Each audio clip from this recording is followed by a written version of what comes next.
இன்னைக்கு பேச போகிற டாபிக் வந்து நடிகர் விஜய் அவர்கள் வந்து தமிழக வெற்றி கழகம்னு கட்சி ஆரம்பிச்சிருக்காரு. ஆனால் இப்போ ஒரு போரே நடக்குது. போர்னா என்ன? எம்பி எலெக்ஷன் தான். எம்பி எலெக்ஷனுக்கு 4 முனை போட்டி இருக்கும்போது யாருக்கும் ஆதரவு கொடுக்க மாட்டேன்.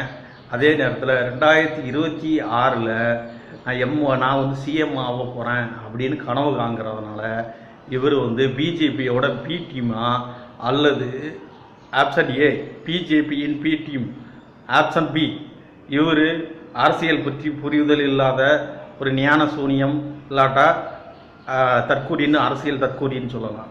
ஆப்ஷன் சி அதாவது நிகழ்காலத்தை புரியாமல் கனவுலகத்திலேயே வாழ்கிற ஒரு கனவு நாயகன் அப்படின்னு சொல்லலாம்.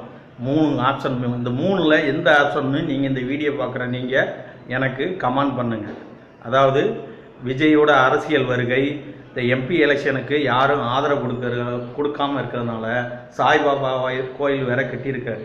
இதனால் இவர் பிஜேபியோட பி டீமாக இருக்க வாய்ப்பு இருக்குன்னு நானும் சந்தேகப்படுகிறேன், நீங்களும் சந்தேகப்படுங்க. 2வது, எம்பி எலெக்ஷன் ஒரு தேர்தல் ஒரு போர் நடக்கும்போது யாருக்கும் ஆதரவு கொடுக்க மாட்டேன்னு மௌனமாக இருந்துட்டு 2026 நான் சிஎம் ஆகிறதுன்னு கனவு காண்கிற கனவு நாயகனா இல்லாட்டா 3வது இவர் வந்து அரசியல் புரிதல் இல்லாத அரசியல் தற்கூரியா ஞான சூன்யமா என்பதை நீங்கள் தான் சொல்லணும்.